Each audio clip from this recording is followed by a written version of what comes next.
You never really know what something is until like until I find out from WatchMojo. I literally find out what kind of movies I'm in from WatchMojo. Welcome to WatchMojo's Poppin the Culture, your weekly entertainment fix. And meanwhile, I'm your host with the most, Mojo, of course. That's right, it's me, Mr. Hollywood, Matt DeMers. Another great show coming your way. I'll be chatting with actor Alex Wolff. He's appeared in everything from Hereditary to the movie Pig with Nicolas Cage, one of my absolute favorites. Not going to want to miss it. But first, let's jump in to those Hollywood headlines. All right, if you don't know by now, this is the part of the show where we like to dissect some of the more interesting developments out there in Hollywood. And of course, I always need help doing it. And I've recruited, it's Phoebe to join me once again here on the program. Hey, Phoebe, how are you? I'm good. How are you doing? I'm doing fantastic. So great to be chatting with you. And I noticed that you've got your bunny rabbits are sleeping back there. Yeah, I have to be quiet today because they're tired. Remind me their names. I love the names. Pippa and Mr. Floof. There you go. I love it. I love it. You know what else I love? I love this time of year because it's award season. That's right. It's possibly my favorite season. I think that might have been a quote on a Schitt's Creek episode, but I concur because this is where you get all the fun, quality movies that you would likely see awarded those golden trophies. Now, for those that are keeping track, yes, the Academy Awards, the big one, not until next year, 2022, March 27th to be exact.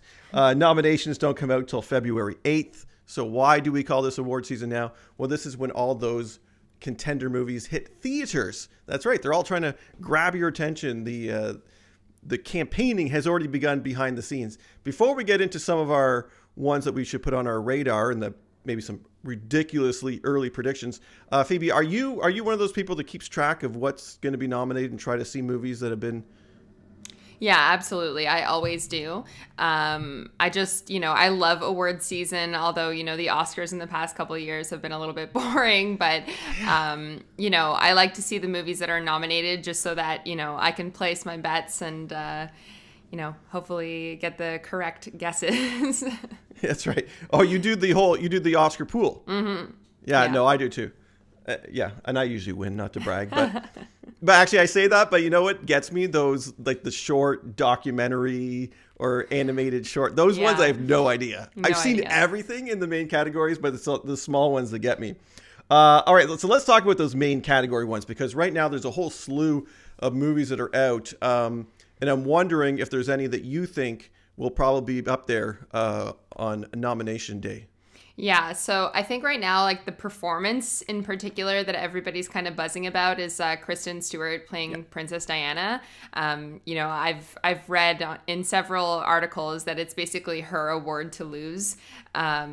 So I'm looking forward to seeing that one. It looks, phenomenal. And Princess Diana, it's just always fun to watch stories about her life.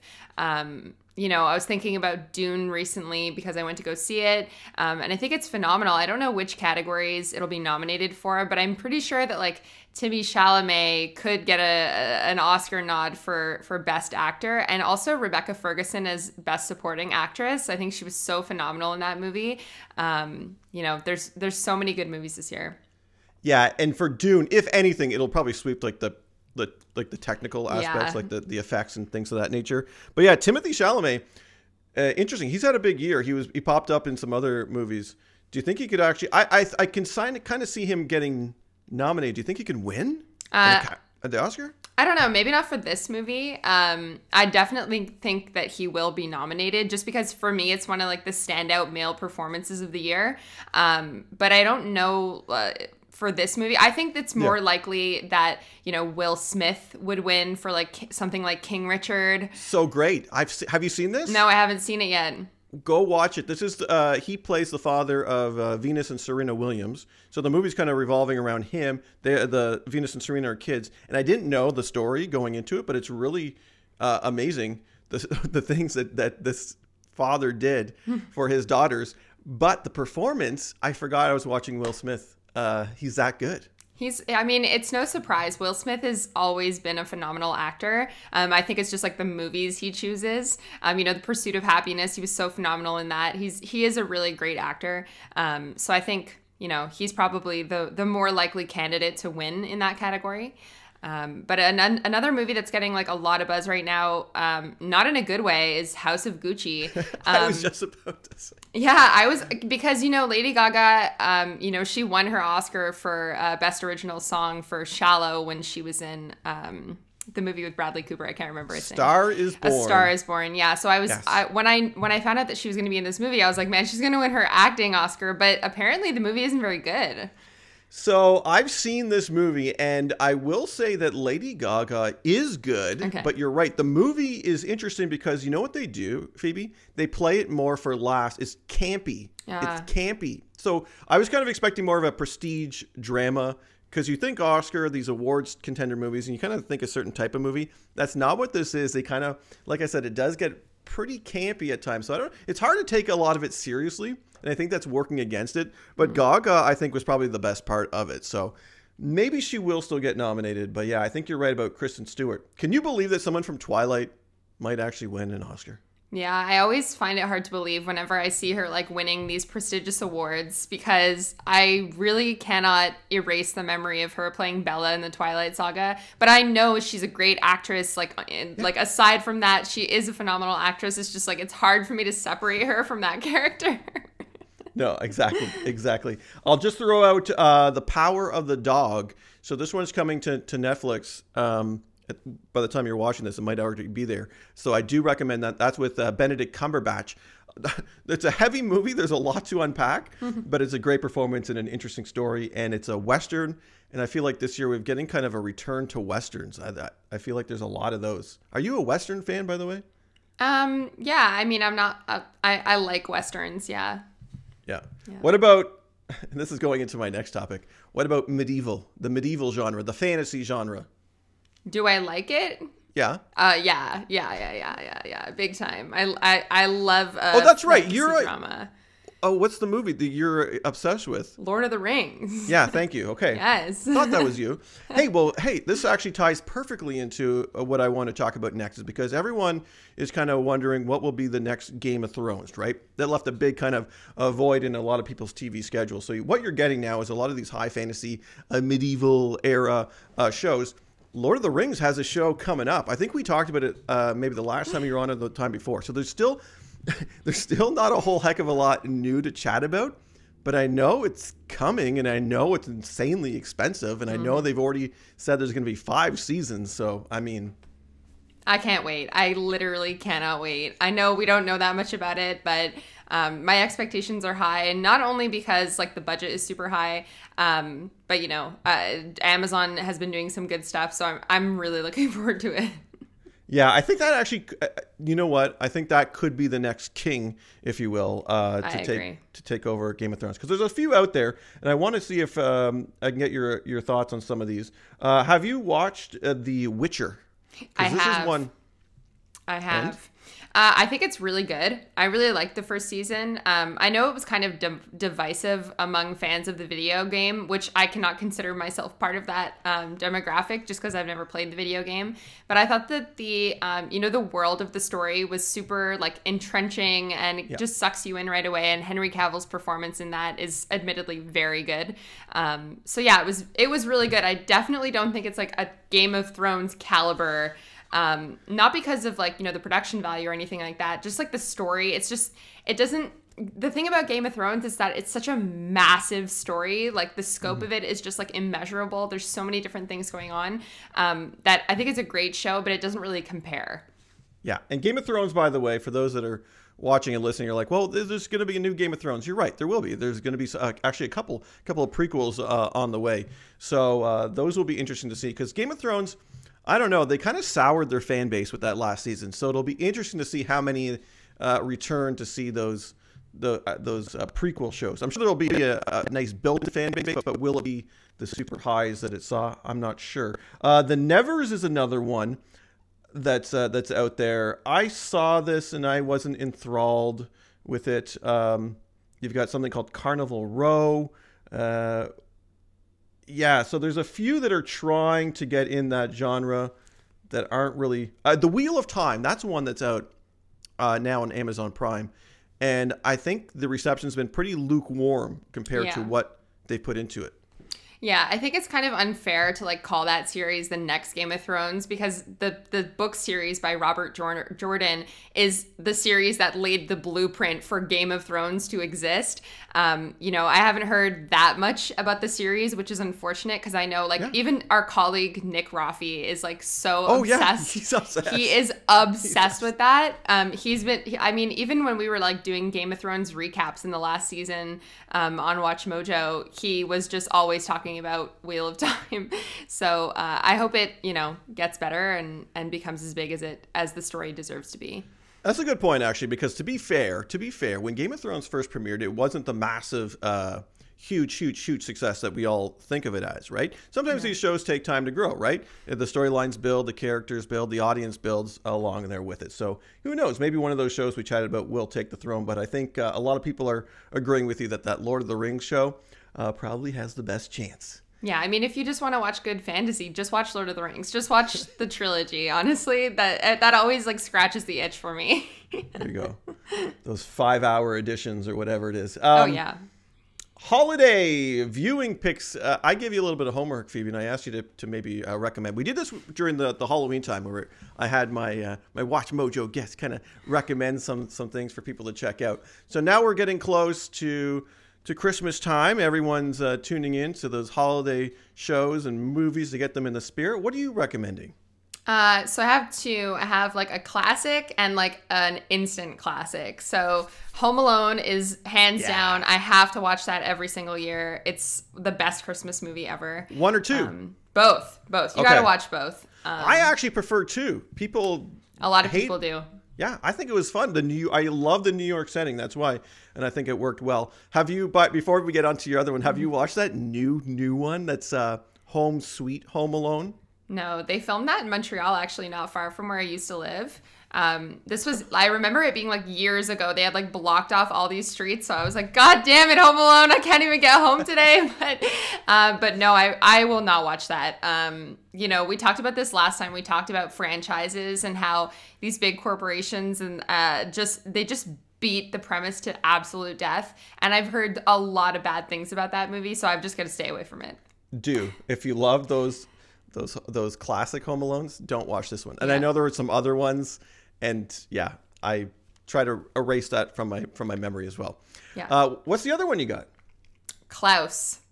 It's a Netflix animated movie. And I think I can't remember it's so good. It's like I think it came out like 2 years ago, and I watched it, and because of the recommendation of someone that I work with, and I could not believe how good it was. Like, instant classic, such a great story. The animation is phenomenal. The voice acting is great. It's a perfect Christmas movie.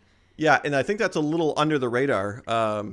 So yeah, and it's right there on Netflix. 100% I saw it, and I was very much impressed, just like you. Very good.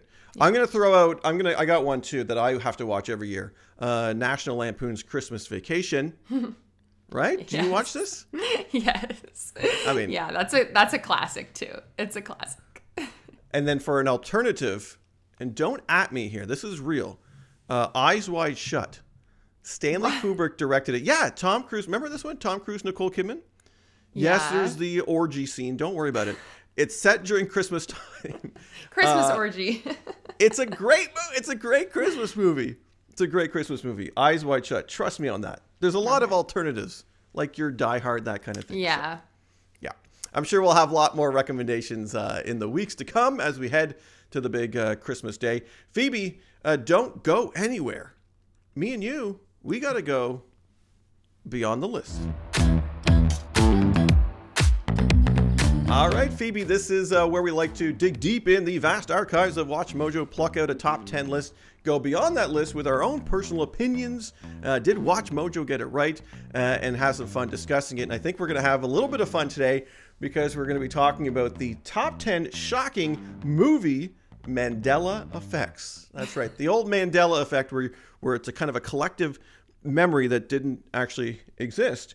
I'm fascinated by this. I'll go down rabbit holes And me being a movie guy, well, I had to focus on the movie stuff. Have you looked into Mandela effects? Oh yeah, big time. I think it's so crazy that we all suffer from this like collective insanity where we remember like something being one way and then it's completely the other. Like how could so many people be wrong? But yeah, I love this kind of stuff. Yeah, no, it's really fun, and especially when it comes to movies, because, well, as we'll find out, some of these things are going to be like, what? So number 10 on this list is Tom Cruise wearing sunglasses in Risky Business. Right? You know the scene I'm talking about. He slides in. He's in a button-up shirt, and he's singing to the, what's the song? That's a classic song. Old time rock and roll. Thank you. But guess what? He wasn't wearing sunglasses.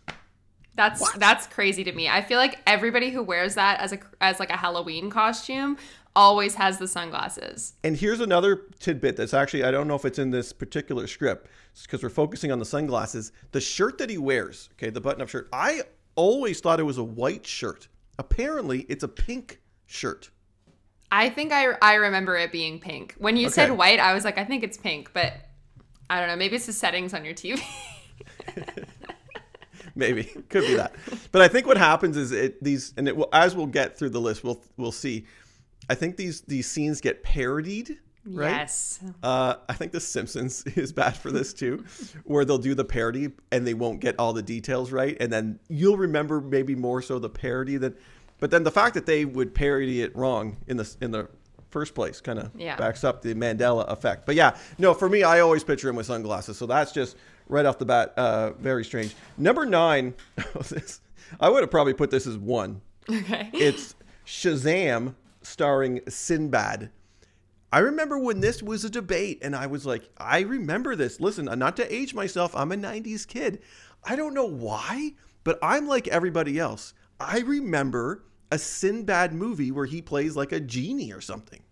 Yeah, no, this absolutely blows my mind because I'm like, there is a movie where he plays a genie. Like it freaks me out because like it's something that like I'd never talked about before, but I remember being like, oh, looking back fondly on my childhood, watching a Sinbad movie. And then I found out that it didn't exist and that it was like a Mandela effect. And I was like, okay, this is really creepy. It is. And so the script actually touches on this because there's a movie called Kazam with Shaquille O'Neal, right?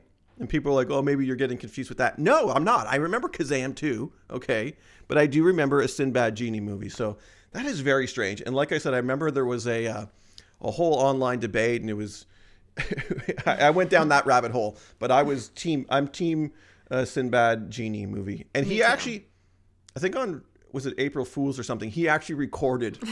You could actually find him doing it. So if you Google Sinbad genie, like you'll see photos, but it's not of the movie. It's of him doing a parody. So that's funny. Yeah, that's great. All right, number 8. Okay, this is a quote. So a lot of times we get these quotes wrong. So the quote is, if you build it, they will come. That's not it. We're talking Field of Dreams, 1989. So it's not they. If you build it, what is it? He will come. Yeah, it's not they, it's he. Yeah, I feel like the ones where it's kind of like just one word is off in the quote, I think it's just something that like it sounds better to your brain or something when you say it that way. So then we all just like collectively agree that was the quote, similar to like another entry we're probably going to get to later about Forrest Gump. But yeah, strange.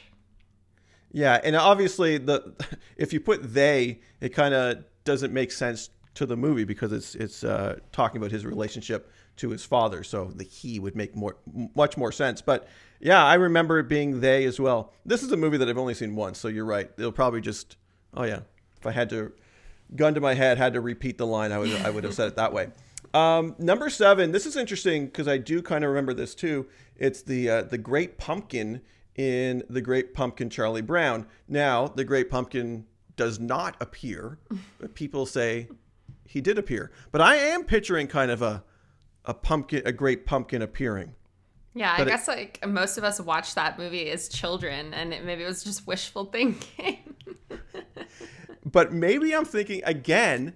I think I may be confusing it with something that was parodied on The Simpsons, because I think they did have Yeah, you get all tied up in other references, but yeah, a lot of people say no, there was a pumpkin, great pumpkin, but no, not in this, not in this Matrix. Number 6, another quote, Jaws. What is it? We're gonna need a bigger boat. No, that's not the line. Yeah, that's really strange. That's like one of the most iconic movie quotes of all time. Jaws is like one of the most iconic movies of all time. How could we get it so wrong? And everybody, yeah, it's you're gonna need a bigger boat, not we're. But I feel like we're would kind of make sense because he's talking about like, hey, we're gonna need a bigger boat. Yeah. Maybe it's like our brains, like, you know, we hear something that we don't like the sound of it or it doesn't make sense, so we just correct it in our brains. But for a quote that's so iconic, yeah, it's so repeated, strange that everybody gets it wrong, really? Here's the one you're talking about. Number 5, it lands at the halfway point. The Forrest Gump. Okay, so life is like a box of chocolates. You never know what you're going to get. That's the classic line. He's sitting on the bench there, the bus stop or whatever it is. But that's not it. It was life was like a box of chocolates. Life was. That's weird to me. But it's he's more sad. It's way more sad. Life was like a box of chocolates. Yeah, and it's so weird because he's talking about his mama, right? His mama always said, "Life was like a box of chocolates." Yeah, it doesn't roll off the tongue. Yeah, I think maybe the way he says it too could sound like is because he has like a very strong accent in that movie. Yeah. No, I know what you're saying, but I don't know. To me, that's strange. Okay, number 4 is interesting too. This is Casablanca, 1942. This one is out. So many years later, we're still getting it wrong. Play It Again, Sam is what people remembered as. Play It Again, Sam, right? Yeah. You've heard that. I've heard that. Exactly, yeah. No, it's Play It, Sam. There's no again. Yeah, that one's harder to explain, I feel like. Just adding a word in there. It's. Why do we all get it wrong? Yeah, play it again, Sam. That makes more sense to me. Isn't there a movie called Play It Again, Sam? Maybe. Like or that could just be another Mandela effect. Another Mandela effect. Yeah. Okay. All right. So a lot of these movie Mandela effects are to do with the quotes. This next one is a quote. We're at number 3 here. And I swear this is strange. Mirror, mirror on the wall. Snow White and the Seven Dwarfs, 1937. She doesn't say this. Right? Mirror, mirror on the wall. She says this. Okay. But she doesn't. Never? What does she say? No. She says mirror. She doesn't say mirror, mirror. She says magic mirror. Oh. She calls it magic mirror. No one says magic mirror. You look at a mirror and you say mirror, mirror on the wall. That's the way it is. Magic mirror. Magic mirror. It's freaking me out. Yeah. And I know it's not on this list because it's not movie related, but there's one about the Bernstein Bears. Oh my God. Right? Yeah. Where they think it's what is it? It's actually the Bernstein Bears. Yeah. I think that people think it's Berenstein. Like, it's Bernstein, not Berenstein. Like, it's the way it's spelled and pronounced. It's also another one that confuses me is like the spelling of Fruit Loops, and Jiffy peanut butter is not a thing. It's Jif. It's not Jiffy. Like. Yeah, and Looney Tunes, right? Because you would think it was tunes, T-O-O, like cartoons, yeah. Tunes. It's not. It's T-U-N-E-S, like tunes, like music tunes. It's all very strange. All very strange. Okay, number 2 is also a little strange. Silence of the Lambs.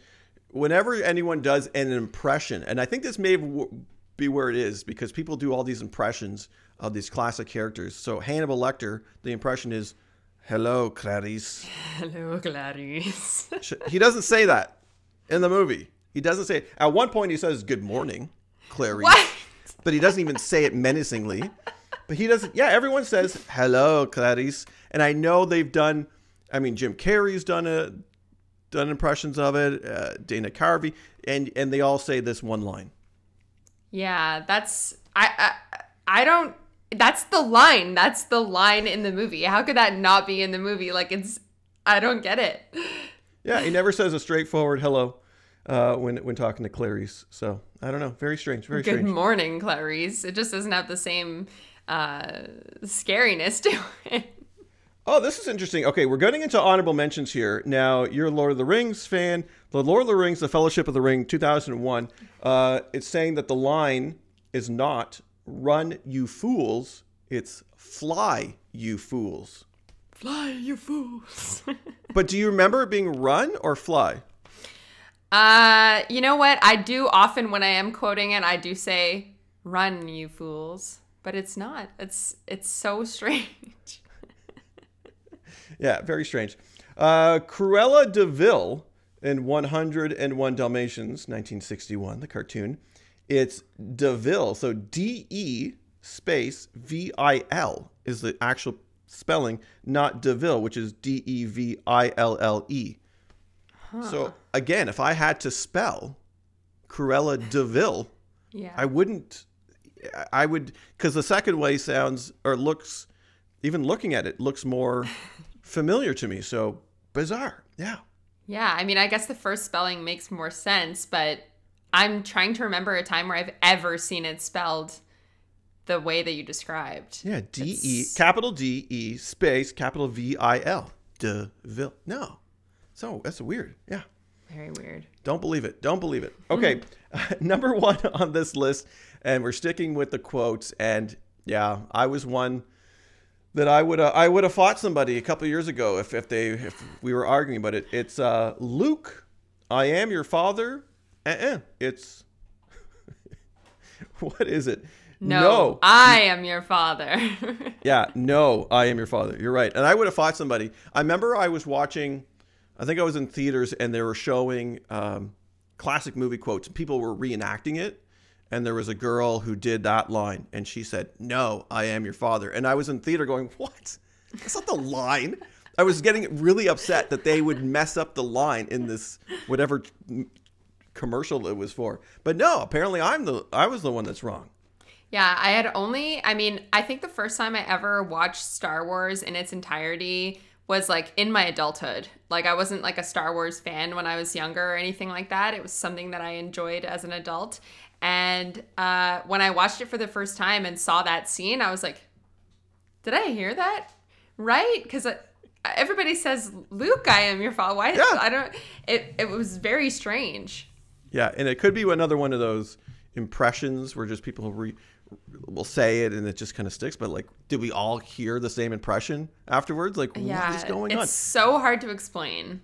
Yeah, I think that's a good number one. Like I said, I would probably drop that Kazam movie, the Sinbad Genie movie. That was like, I'm still kind of convinced about that. That's very strange to me. What about you? It doesn't necessarily need to be movie Mandela effects, but is there any other? And I guess we should mention that the reason it's called the Mandela effect is because people assumed that Nelson Mandela had died prior to the announcement of his actual death. So that was, everyone kind of collectively remembered him kind of passing away in jail, but that didn't happen. Yeah. So that's why they call it a Mandela effect based on. Yeah, I love these like fun little conspiracy theories that are just like, just for entertainment purposes. Like we were talking about before, like the Berenstain Bears and just like the spelling of a lot of like really popular, shows, movies, food products and stuff like that. And it's such a hard thing to explain because I feel like there must be like some psychological effect that takes place where we're all like suffering from this, like I said before, collective insanity. But how can so many people have the same memory and it be incorrect? Like I said about the Shazam thing, I'd never told anybody that before. And then when people started talking about the Mandela effect a lot more, then I was like, wait a second, I'm not crazy. That didn't actually happen. Yeah, no, it's so strange. And I think you're right. That's what's so bizarre about it, is that this affects so many people. So, hey, listen, we want to know out there, is there any Mandela effects that really mess with your brain? Let us know in the comments, movies or otherwise. Hey, Phoebe, thank you so much for joining us once again on the program. Thank you so much for having me. All right, everybody. It is now time for our Mojo Chat of the week.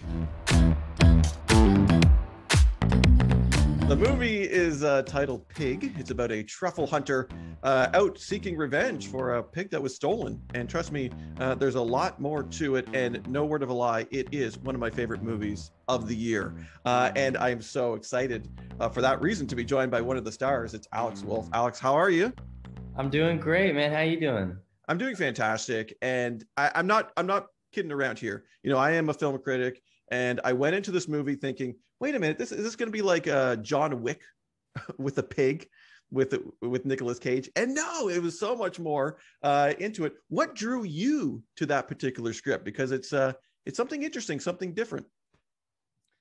Yeah, I mean, John Wick seems like a very off base, weird comparison that seemed to happen early on from the trailer, I think, because maybe there's some, with an animal and revenge but this movie, that never really occurred to either of us. When I first read the script, it just felt like this kind of beautiful tone poem that it really at its core was a story about friendship and grief, and how this pig was really a catalyst for getting this man to come out of his tight little cave of depression and loneliness, and then getting this boisterous, obnoxious, showboaty guy to get himself to look inward, and that he was feeling some of the same pain this other guy was. And it was just a great, unlikely duo story that I've really never seen done like this. And I was really moved to be part of it and thought of it. And I feel unbelievably lucky. I really do. You touched on something, your relationship with that character played by Nicolas Cage, and the two of you seem to have great chemistry. Now, someone like myself that watches so many movies on the outside looking in, Nicolas Cage is a bit of an enigma. I never really know what I'm going to get from him on screen. I love watching it. I can't take my eyes off of him. What was it like working with him? Because I know people want to know what's Nicolas Cage like on set. Is he method? Is he as intense as we think he's going to be, or what was that experience? I mean, I think anybody who's trying to, get some kind of Nicolas Cage experience or something is going to be disappointed in that. He's just an unbelievably honest, unbelievably kind, and unbelievably devoted artist. And I think that people mistake his sort of rock star mystique as something,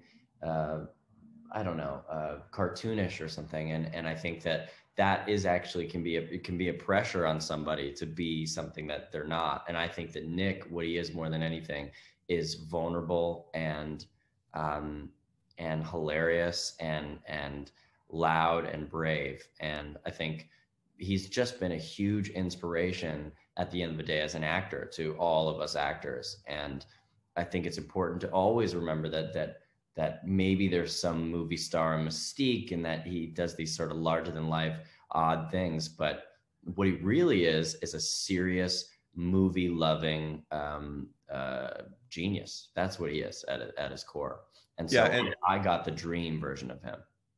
And very versatile. You see him in all kinds of different movies. Yeah. And Alex, I want to say that about you too, because listen, we here on WatchMojo, I'd be remiss if I didn't mention that you were in one of our beloved movies, which is Hereditary. We love our horror on the show. Now, you've done lots of horror. I mean, this year you're also in Old, and then you're doing this film, which is very different. Do you have a genre that you like doing best, or is there one that you haven't done that you want to do? Well, I would say I don't have one that I love best. I think I kind of go project from, I mean, if you see Old couldn't be more different from Hereditary. You'll be disappointed if you go in branding as a horror movie. You got to brand it as a weird, I said it was as if it's like a Swedish late 50s experiment movie. That's what it is. It's so weird and so experimental and so fun and deep, and I love old because it's just, you cannot put it into a category. Knight calls it a Bergman blockbuster, and that's kind of what it is. It's just odd and weird, and you just got to go with it. Like, some people don't get it, and I get it, or some people don't like it, and I understand, but it's really fun if you let it wash over you. So in terms of old, it's like no genre I've ever seen ever. Like, but I don't have a genre I like the best. I think there's a lot of genres I'd love to work in. I just think the genres are something like, I like almost think about it as like at the end of the day when like clothes are made or food is made, it's like the stamp that's put on them before they're shipped out. But I don't really think in terms of that at all, because there's just no labeling on it when you read a script or when you're thinking about it. You never really know what something is until like until I find out from WatchMojo. I literally find out what kind of movies I'm in from WatchMojo, and then you guys let me know. We'll have a top 10 for you. And no matter what you do next, I know I'll be watching because I'm a big fan of your work. And Alex, I can't thank you enough for chatting with me today. And I 100% want to recommend the movie Pig. Go out and watch it, guys. It's really fun. Thanks again, Alex. Man, thank you so much. Well, that's going to do it for another episode, everybody. My thanks to Phoebe for joining in on all the fun, and of course, Alex Wolff for chatting with me. And hey, thank you for watching and listening. If there's anything you want me to chat about here on the program, just drop it in the comments. You know how to do it. Till next time, I'm Mr. Hollywood, and I've been popping the culture.